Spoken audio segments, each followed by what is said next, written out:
You come and apologize. All right, Chi-Town, big ups, Mouthpiece included. Like it ain't enough. We got another edition right here. Free Kyrie. This one is the persecution of Kyrie, Irving, just.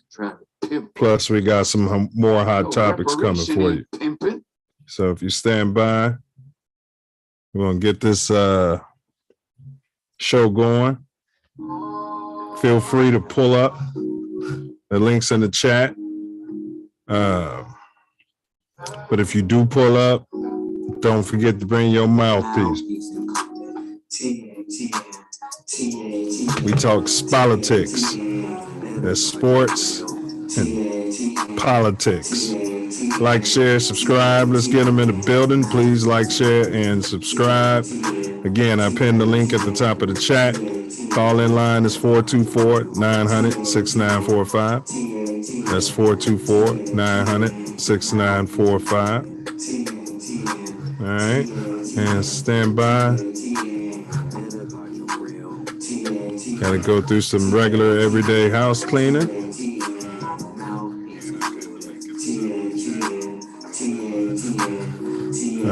One second. TATN.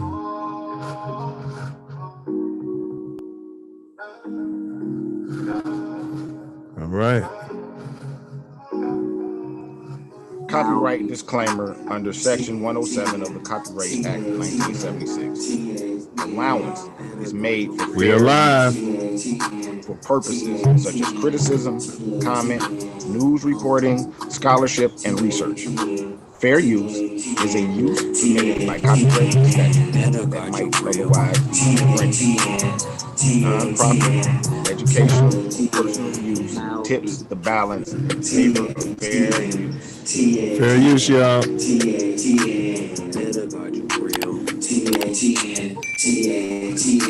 Who are the guys that are the best in the world and make the rest of the team look like a gaggle of girls? I'm a local Ralph's, and this happened. I don't go to church, and I know God understands. I can Man, where do they keep the honey around here?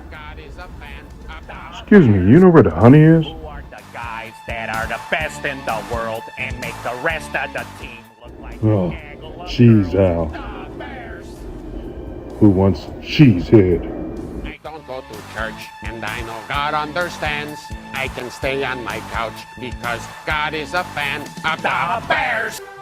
Who are the guys that are Please the like, best share, in subscribe. the world We and are make the live. rest This is of the Mouthpiece team included. look like a gaggle of girls? Show start in 30 seconds. I don't go to church, and I know God understands. I can stay on my couch because God is a fan of Bears. the Bears. Who are the guys that are the best in the world and make the rest of the team look like a... Well, guys, let's go to the swimming pool. Yeah, buddy. Let's go take a shower. Let's go water skiing. Don't forget to bring your mouthpiece. There he is. Be sure to bring a towel so you don't get all wet. I'm in a unique position. All right, I better stop that share. We back. Y'all know what it is tonight. Kyrie Irving. That's going to be the hottest topic. As always, we're going to expound through our regular show format, which consists of, for those of you who don't know, we're going to go over how about them Bears, give you some Bears highlights, well, updates. We're not privy to the highlights around here. We'll get a ding, copyright ding, although it's educational purposes, but that doesn't seem to matter. We got some Chicago Bulls news as well, quick hits. And then we have our booger of the week. That's someone who is not representing for the B1 foundationally black community. Maybe they've lost their way. And that crow, that's a crow behind me, everybody. That's for everybody who's eating crow about just in time. Chicago Bears quarterback Justin Fields, NFC Player of the Week. He's processing. Seems to be processing information. Oh yeah, we're gonna get into that. After the Booger of the Week, we're gonna do our hottest topic, which is the persecution of Kyrie Irving just? Is it just? Is it overkill? We want to hear how you feel. That's tonight's show breakdown for you. TATN. All right, so anytime anybody can click that link, pull up. If you do pull up, don't forget to bring your mouthpiece. All right, so I'm gonna start it out right now with White Sox, little White Sox banter. Sox hired a new manager, Pedro Grifol. I don't know how to say his name. I think it's Grifol though. So they're moving in a different direction. Quick Chicago Cubs update. My Cubs, the North Siders. I'm a North Side fan, I suppose. But the North Siders seem to be front runners in this shortstop coming from, I think, Japan. Not going to try to say his name. Having practice on how not to butcher it. But supposedly, this kid's the real deal. And he wants to play for a big market, according to his agent. And no, he's a pitcher. He's not a shortstop. What am I talking about? He's a pitcher. He's got heat. His heat goes over 100. He's got a clock as high as 102 miles per hour. Yeah. He say averages around 99 to 100. Yes, he's a pitcher. So the Cubs definitely need pitching. And let's get that guy over here from Japan to the North Side. That's all I have for the Cubs Sox breakdown. That's all we had. Now we want to jump into our Chicago Bulls segment. How about them Bulls? How about them? I believe they're 6-7 now. We've been having Levine. He's been in and out. You know, he's on bed rest or load management. Zach Levine. You know, we've been playing good in the first part of the game, but in the second half or in the fourth quarters of games, similar to last year, except for when our veteran would close out with those miraculous tweener shots. But we haven't been so fortunate this season.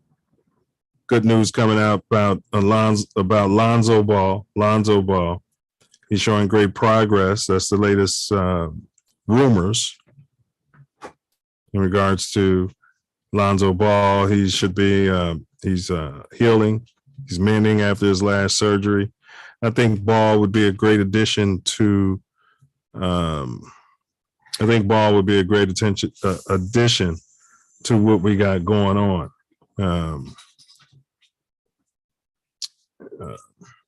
You know, he'll speed up the game. He'll add to our defense.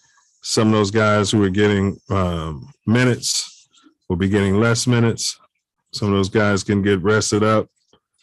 But I imagine even once we do get Ball back, it's going to take him a little bit of time to get himself back up to speed. But I believe with Ball, this Chicago Bulls team, you're going to hear it right here on Mouthpiece Included. Don't forget to bring your mouthpiece. The Bulls will get a minimum 5th seed. I'm thinking a 4th seed as far as that goes. So let's put our mind, bodies, and spirits and get it in alignment and get that boy Ball back on the court. Not seeing a lot of progress. It's a little progress, you know, out of some of the younger players. But Bulls 6 and 7 right now. I believe we're like a 6 seed. There's a big, everybody's all jumbled up in the middle there. But there's a long way to go. Long way to go. Go Bulls. Tonight's topic is the persecution of Kyrie. Is the persecution of Kyrie Irving just, or is it overkill at this point? He said some things that we'll get into. That's going to be the hottest topic. Remember, if you pull up, the link is at the top of the chat. If you do pull up, don't forget to bring your mouthpiece. Now we've got, make sure you like, share, subscribe. Please like, share, subscribe. All right. So we've got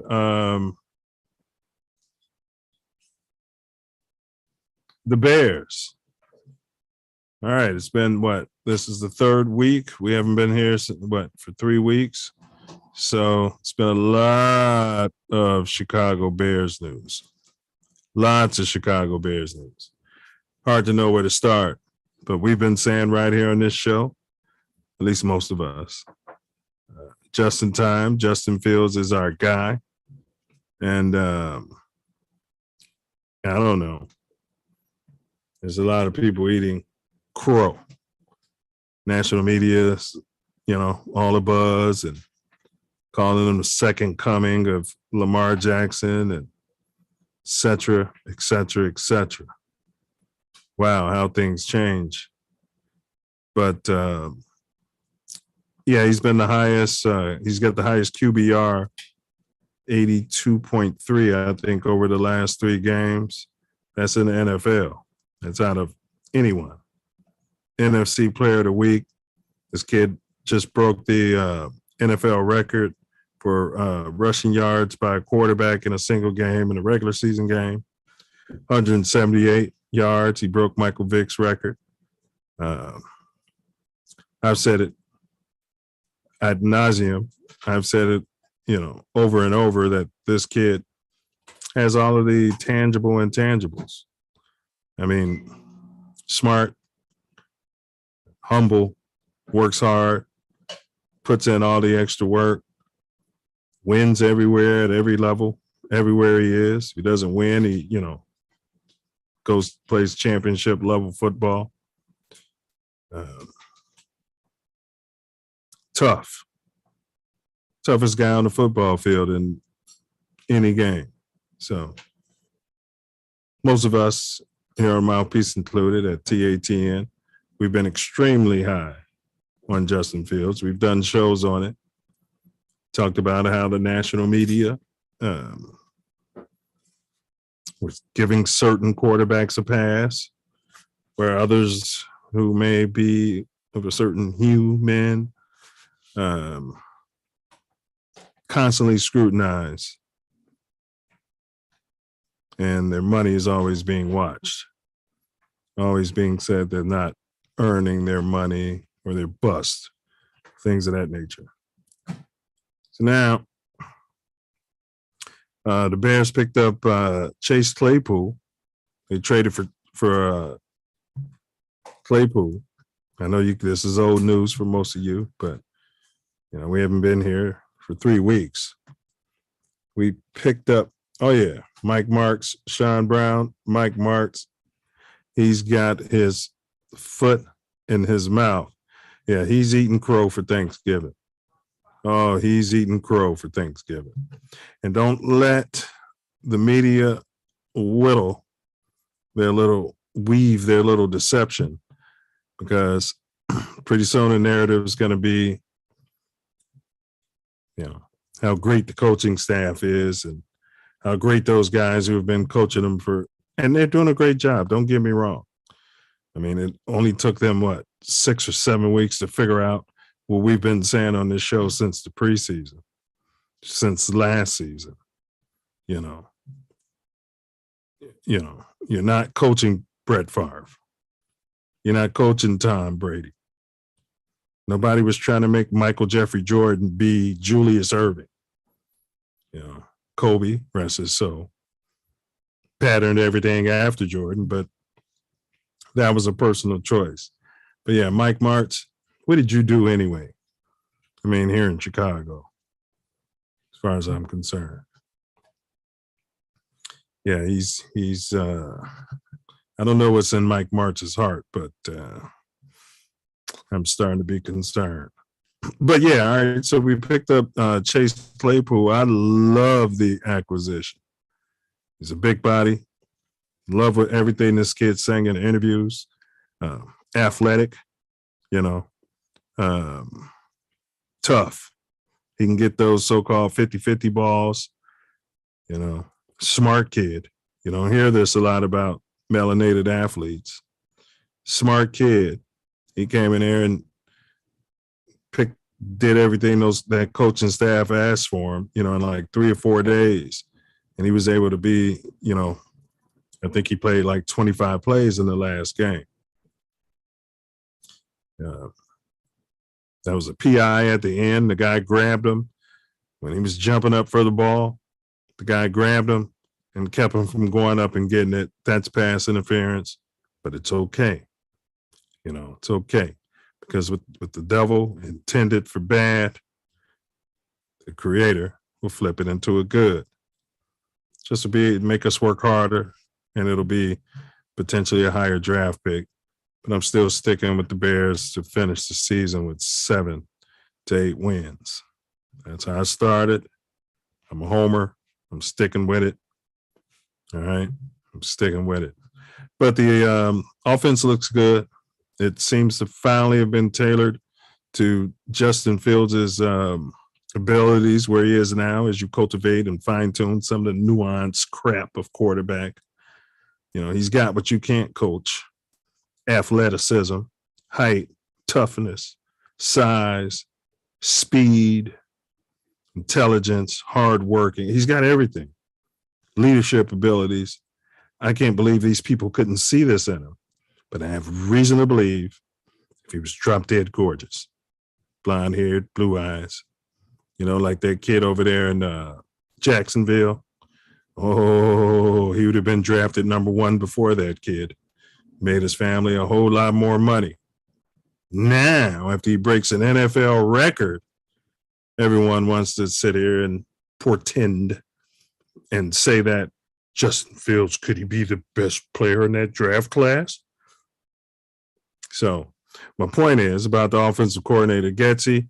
I like you. I've always liked you. I cooled on you a little bit at the start of the season because you were not doing what I thought was necessary to move the football. Now you're doing it. So on the one hand, you get credit. On the other hand, it shouldn't have taken you 6 weeks to figure out you're not coaching Aaron Rodgers, smug Rodgers, which we'll get to. You're not coaching smug Rodgers. You're coaching one of the greatest athletes, to ever put on a Bears uniform. Yeah. I wanted to put him in at safety at the end of that. At that game, hey, we got the lead. That's how high I am on Justin Fields. But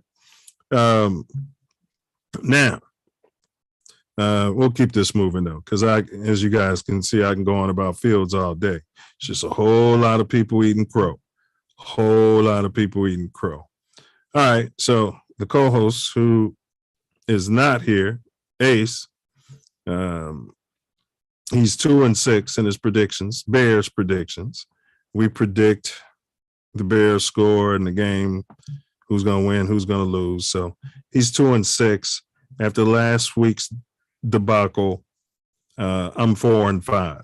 So that leads me into these cowardly Lions. All right. We got them coming to Chicago. It's going to be some weather because it's not a dome. So I'm looking at my prediction for this game. At the beginning of the season, I had this as a W. I'm going to stick to it as being a W. So I'm predicting the Bears. What did I say?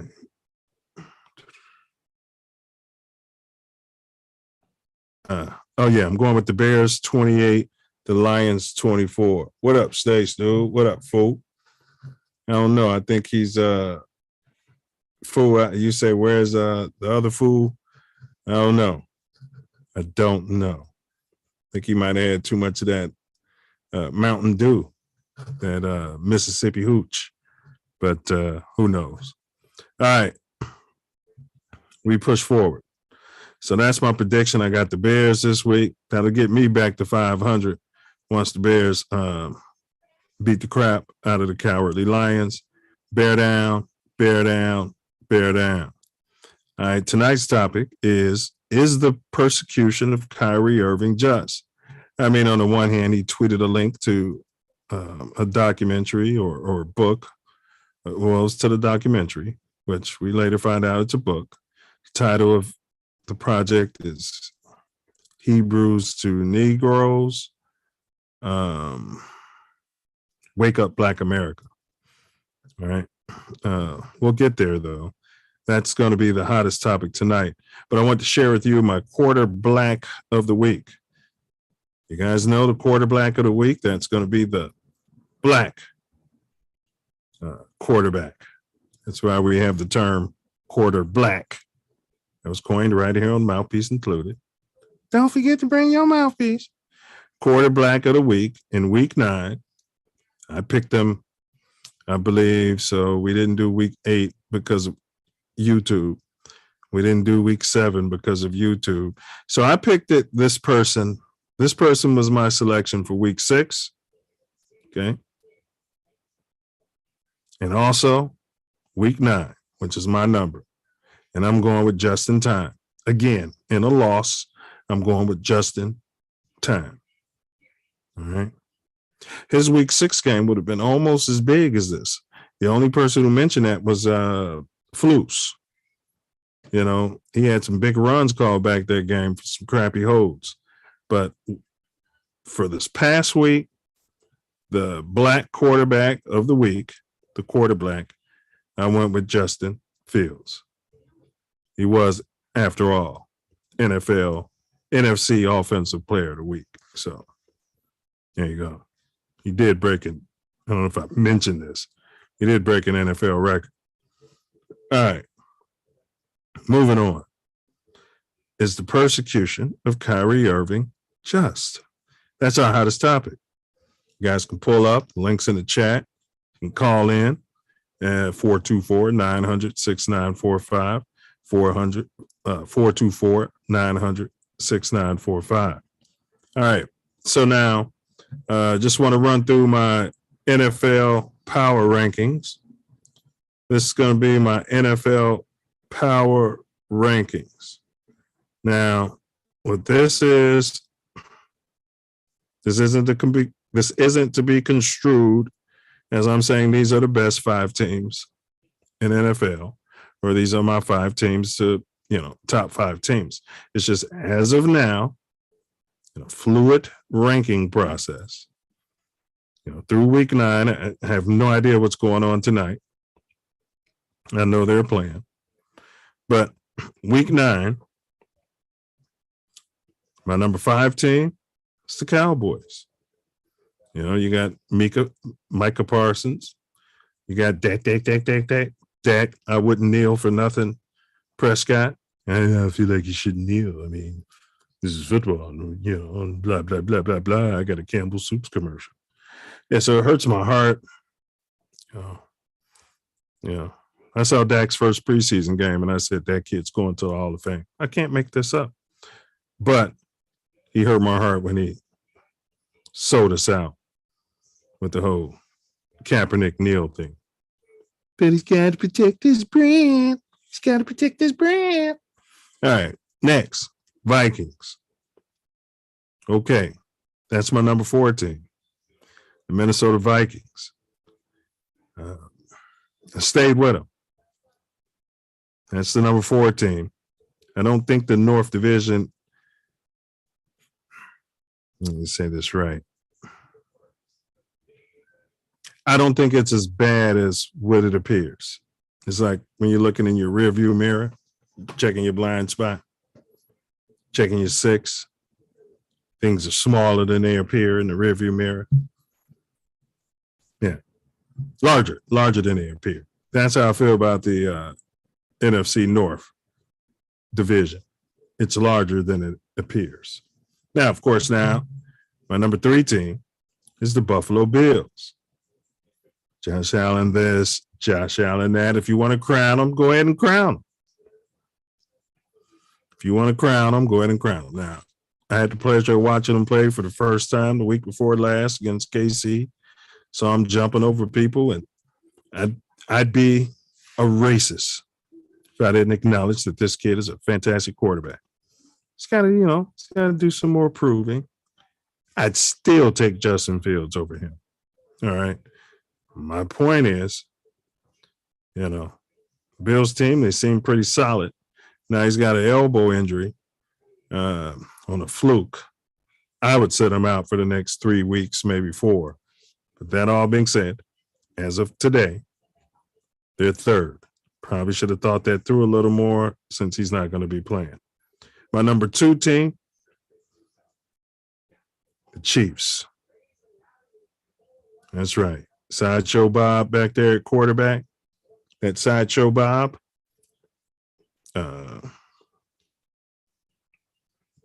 MVP. So he's my number 2.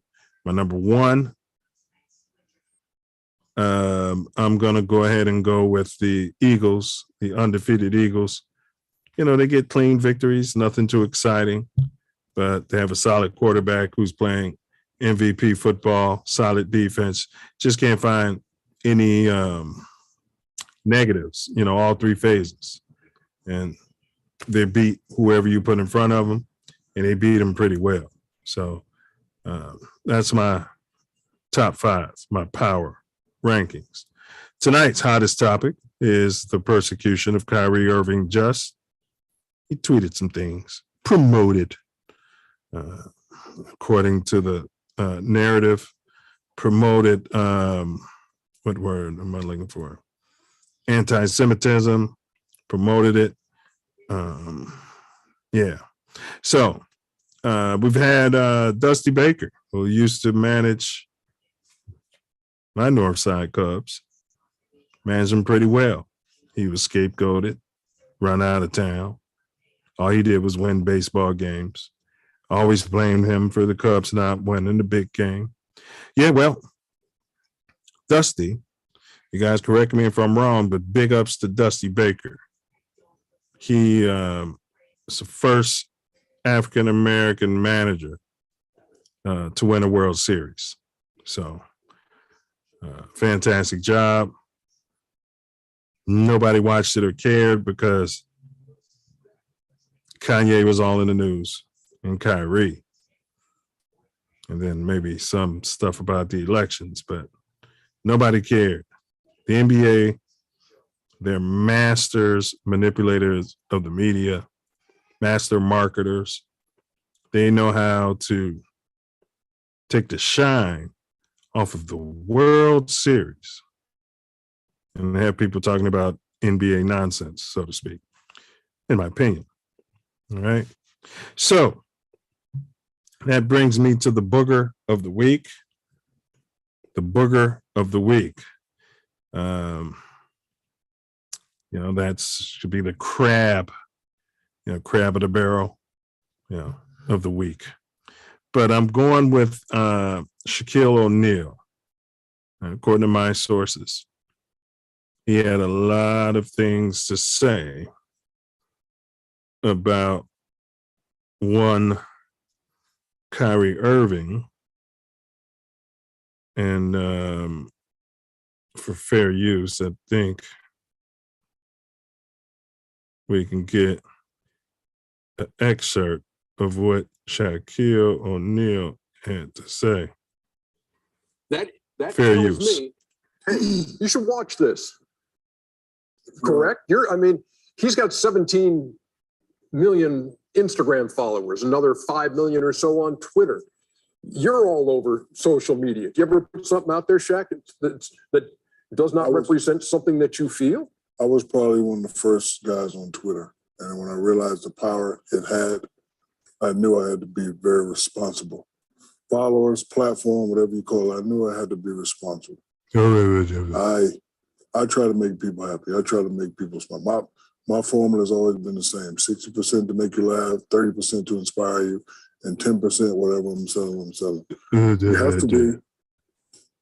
have to be aware of what you're doing, and you have to be aware that sometimes when you put stuff out, not everybody's gonna like it.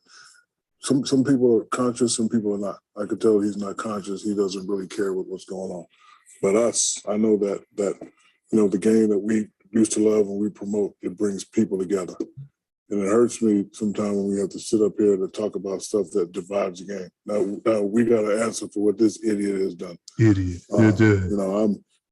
I stand for equality of all people. It don't matter what religion, no matter where you're from. I could say shalom, salam alaikum, ni hao, because that's how I was raised. So I don't really want to sit up here and answer questions for what he's done. If you're looking at me, it's my job to make people happy. I can't speak for him and answer for what he's doing. It's obviously by his answers and the way he answers, he doesn't really care. Chuck. Okay. So you might be wondering, that all sounds rational to me. And okay, all right, Stace, dude. Yo, Sean, yo, Newt. So we got you guys might be wondering why that excerpt made Shaq the booger of the week. Well, let me explain. First, he called the young man, Kyrie Irving, an idiot. Second of all, Shaq is a member of the police department. But maybe that's a sidebar, But the most important reason is some news has been coming out that one of Shaq's theaters premiered the same documentary in question in 2018. So who's the idiot? Now you could say, well, Nine, if you own, a bunch of theaters all over the country, you don't know what's playing in your theaters. Do I not? But it's just ironic how he had so much to say, and it forces us to have to come out and talk about it. And the games bring everybody united for Twitter. Where Kobe at? Where's Kobe? And D-Wade, we got some championships. Well, he didn't have to comment. He could have said no comment. But yeah, so Shaq is this week's Mouthpiece Booger of the Week. And that was used under fair use. Shaquille O'Neal is in fact the Booger of the Week. Listen, people, if we can't say nothing together, take a big cup of STFU. All right? All right, here we go. Next. If some people can support Kyle Rittenhouse, come on. All right, we're going to move on. So this brings us to today's topic, the hottest topic. Is the persecution of Kyrie Irving just? Now,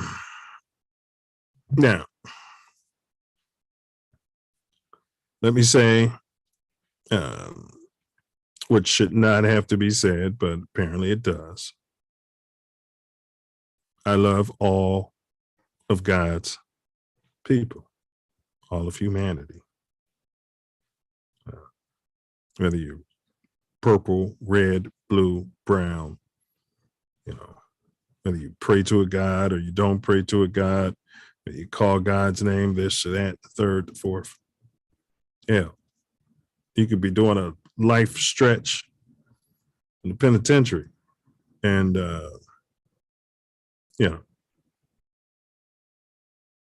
still get love from me. Now, that being said, so I haven't had the chance to watch the documentary because I like to, if there's a book and a movie, I prefer to read the book first because the movie can tend to, I don't know, distort, the information. So I went on Amazon, right on Amazon. Never heard of the documentary or the book. Maybe it was somewhere in my subconscious. Never heard of it. When Kyrie tweeted it, I don't follow Kyrie. Had no interest in it. The story broke. He kept talking about it and talking about, all of the hatred in it and this, that, and the third. And as hard as they were going at Kyrie, it's like, man, this doesn't, what's in the documentary? You know what I mean? I say to myself, I don't know. I feel like the media promoted the book more so than Kyrie. So now the book has become the #1 bestseller on Amazon.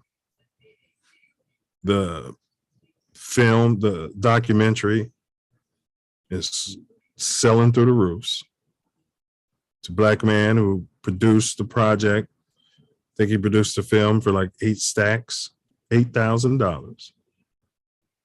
If he wasn't rich already, which, I don't think he was, he's a rich man. So for that, big ups Kyrie. He's since come out, the author and producer of Hebrews and Negroes, Wake Up, Black America. He made a statement saying that his work was not, in fact, anti-Semitic. I know at least 4 people that have watched the documentary. I haven't watched it. They said they didn't find, listen, I'm just telling you what people were telling me. They didn't find anything anti-Semitic about it.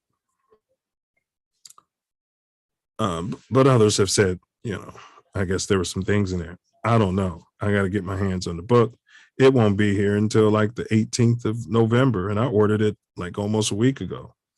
So that'll tell you how it's selling through Amazon. Let me keep putting that out there. Ordered it right off Amazon. It's a bit of American history now.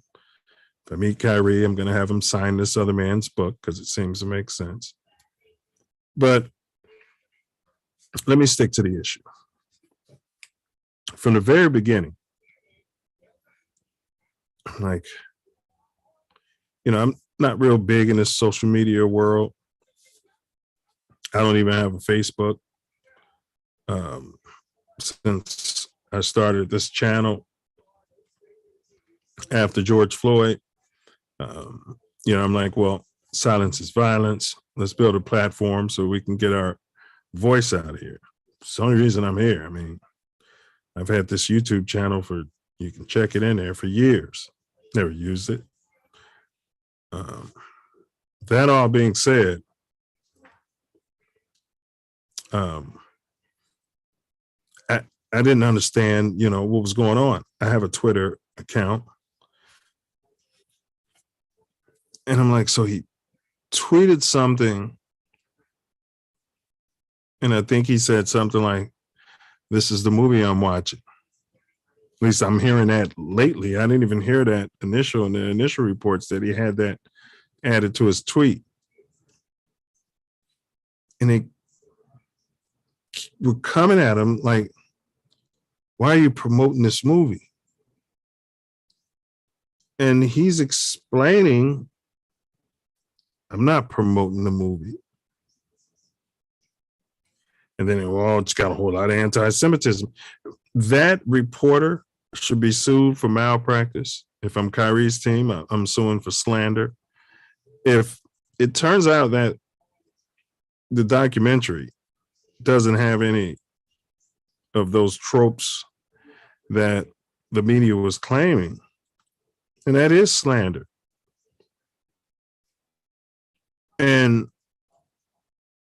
But Kyrie was saying, I love all people. I'm black. How can I be anti-Semitic? But they had to hear this man say, I'm sorry. Now, I'd be remiss. He pissed him off when he, wouldn't take the shot. He pissed him off. But that's his choice. And to me, it felt like overkill from the jump. I tweeted on a group thread. I supported Kyrie. Day one. I tend to support mine. But then, okay, eventually after 3 days or so, he got suspended without pay. I think they said it was costing him, $2 million a game or something. So that's a lot of money, even for somebody that's rich. So he tweets, he makes a statement, blah, blah, blah, blah, blah. And then he said he apologized. That's not enough. So now, he's donating $500,000 to the ADL. And if he's so anti-Semitic, they shouldn't even want his money.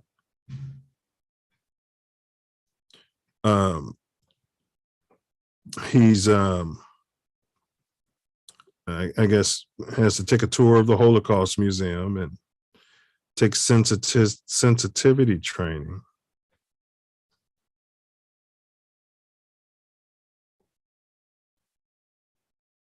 And the man, even the Honorable Minister Farrakhan came out and said it, the man is just on his quest for knowledge of self.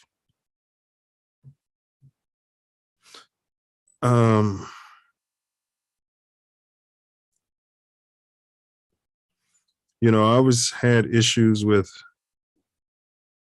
us as a people. There's a saying,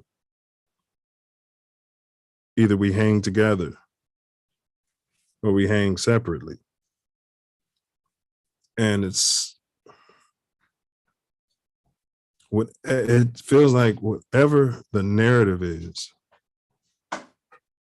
about us, whatever those people, because you guys understand we don't own or control any of the programming, whatever they say over and over about us in the news cycle, we believe it. And even if it's true, however they tell us we should feel about it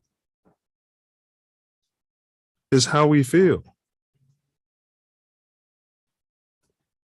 I mean, there's so many layers to this situation. So now, Jalen Johnson, he plays for the Bears. The forward for the Celtics, he's vice president of the NBA Players Association. Black man. Jalen Johnson? No, it's a Bear. I'll figure it out. But, he finally came out and made a statement of support. Kareem Abdul-Jabbar attacked Kyrie, but Jalen Johnson finally came out about 2 days ago and said this is excessive. Now it's over the internet with, alternative Black news that, they're trying to, they're butt breaking this guy. And if they do that to him or any of us on TV, okay, so back on the plantation, that could be done on the plantation. You might have had other Blacks from other plantations come to witness the buck breaking. But you didn't have the capacity to show it all over the world as you do now. And when it's like we just hang them out to dry. And you can't be mad at the untouchables or the powers that be, because they're sticking together and they're doing exactly what we should be doing. But we find all these reasons and excuses not to support one another. Oh, he's got too much money. He's poor. He's an entertainer. He's this and that. All of that is a second layer behind what's the most important. And we can always just say no comment. You know, we're way off code. No comment. I'm praying for the brother. You know, but now, since the NBA, now his teammate, Kevin Durant, none of his teammates said anything. Eventually, Durant started mumbling about, I just want to play basketball. You know, I don't think it's fair. And now LeBron, you know, when he's realizing his brand can be affected, is finally saying he thinks it's excessive. He just came out and said something, I think today or last night. It's feeling a bit disingenuous. You've had other media types, Stephen A. Smith, Shannon Sharp, you know, starting to feel like it's excessive. But I don't think it was until they did, in fairness to the Black community, start feeling some pushback, getting some pushback from, wait a second here, got some spam.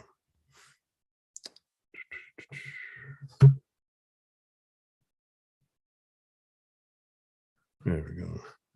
Yeah, so getting pushback from our community that I think, you know, they're starting to say, or maybe they felt that way and just didn't want to be the first one. I mean, I don't know. But more brothers and sisters are starting to speak out against it. I mean, he never said, hey, you know, anything against the untouchable people. When they were questioning him initially about it, he said, you know, he watches a lot of things. He doesn't agree with all of it. I mean, I've got books here. I don't agree with every single thing. I mean, if you're going to say, well, you know, this person said this, you know, I could read, you know, some Tom Sawyer and Huckleberry Finn and pull out some racist tropes, you know, certain types of drill music or what have you, you know.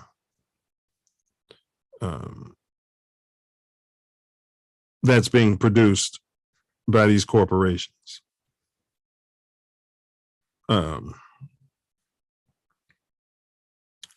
It feels really disingenuous.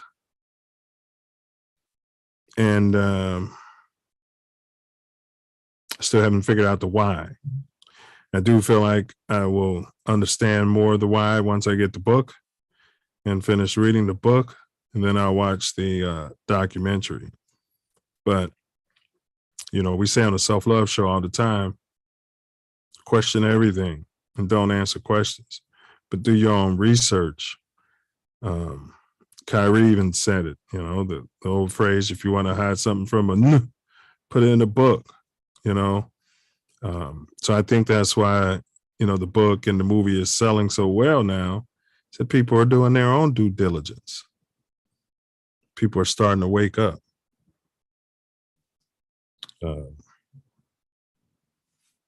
Interesting. It's going to be real interesting to see how this plays out.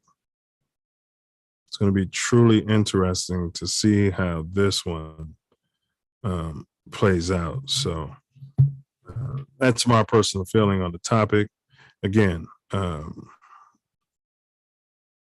I've always, my grade school was every culture. My high school, my university. So, you know, I've always been able to accept people for who they are and not quote, end quote, what they are. You know, now, if this wasn't a buck breaking, then why wouldn't it be more advantageous to them to just holler at them on the side instead of trying to tear them down publicly? You know, somebody from the ADL, what have you, calls them and, hey, can we meet with you and talk to you, brother? You know, wouldn't that have been a better approach? I mean, to a man, when you've got people telling you what you're thinking and what your motive is and why you did something and that you did something that wasn't your intent, promoting hate, wouldn't any of us get offended? You know, like the minister, Farrakhan, said, you know, we feel your pain.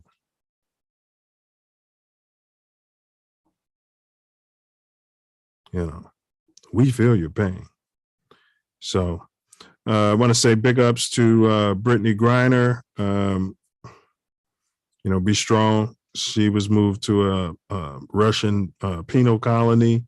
Her family, United States government, no one knows where they took her.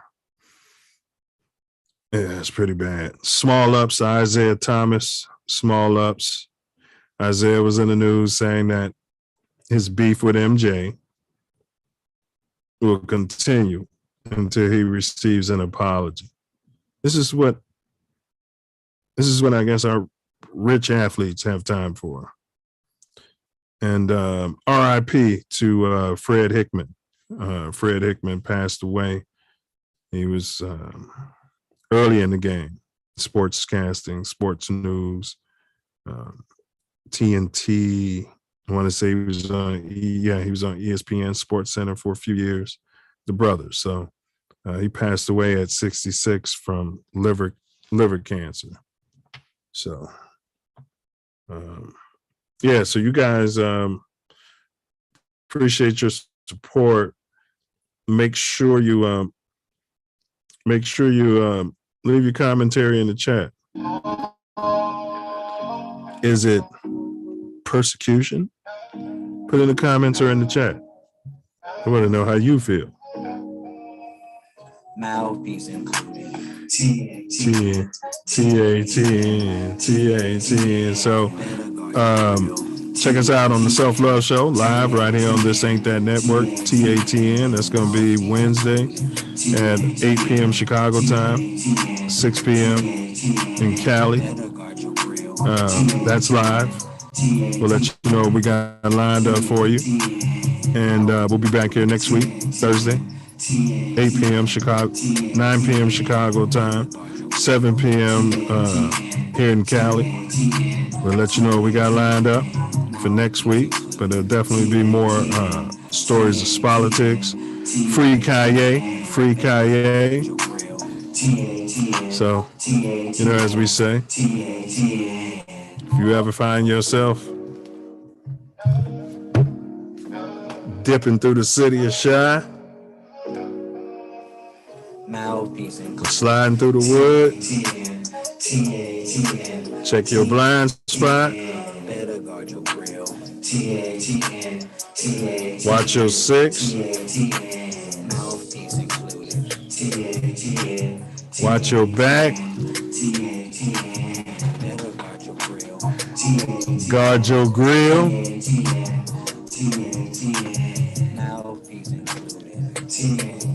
knuckle up,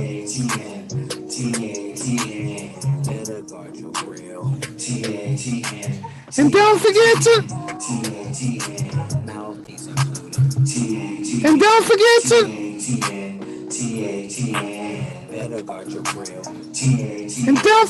to bring your mouthpiece. Huh?